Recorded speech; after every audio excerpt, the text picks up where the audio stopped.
texte. Je vous remercie. Merci, Madame la députée. La parole est à Madame Stéphanie Kerba pour le groupe Liberté et Territoires et pour 5 minutes.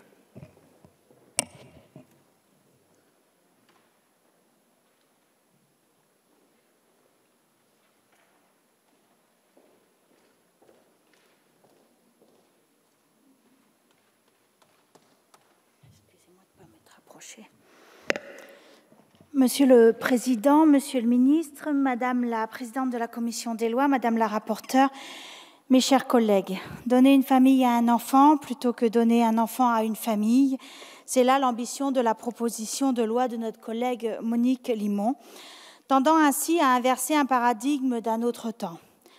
Cette ambition, le groupe Liberté et Territoires la partage pleinement.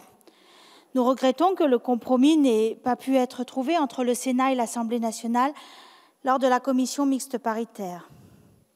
Le texte de la première lecture dans cet hémicycle nous semblait être juste et équilibré, et nous espérons que cette nouvelle lecture en respectera l'esprit. Le régime de l'adoption a été modifié en partie par la loi du 14 mars 2016 relative à la protection de l'enfance, partant du constat que trop de mineurs protégés restaient placés en établissement ou en famille d'accueil sans qu'aucune alternative véritable ne puisse leur être proposée.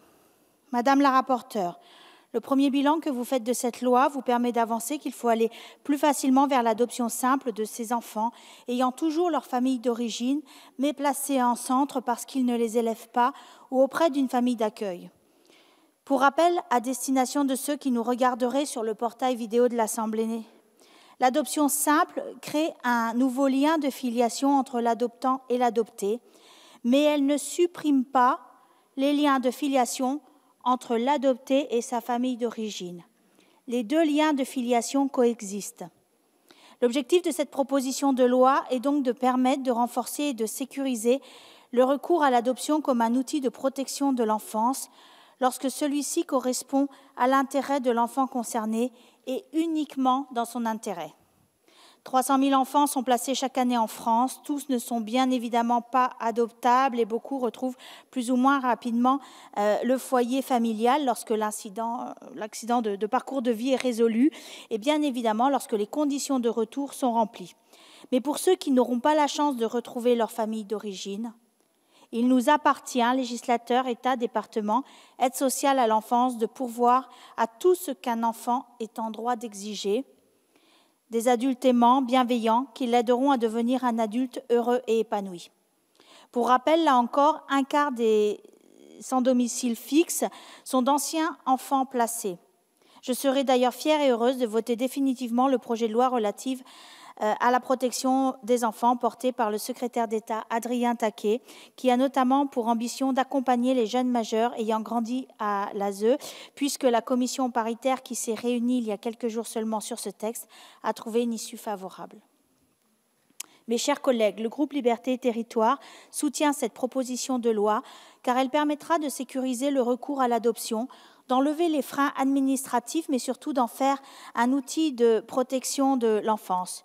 Puisque bien souvent la loi suit les mœurs, il s'agit également de prendre en compte l'évolution de la société et de renforcer l'égalité entre adoptants en ouvrant la possibilité pour les couples non mariés de pouvoir adopter, ce que nous saluons. Cette proposition de loi permettra également de clarifier les conditions d'adoption plénière pour éviter les discriminations, notamment concernant l'homoparentalité et l'hétéroparentalité, en lien avec de nouvelles dispositions issues de la loi bioéthique. C'est encore et toujours dans l'intérêt de l'enfant qui, lui seul, doit nous guider. Et pour citer Boris Cyrulnik, un enfant n'a jamais les parents dont il rêve. Seuls les enfants sans parents ont des parents en rêve. Je vous remercie. Merci.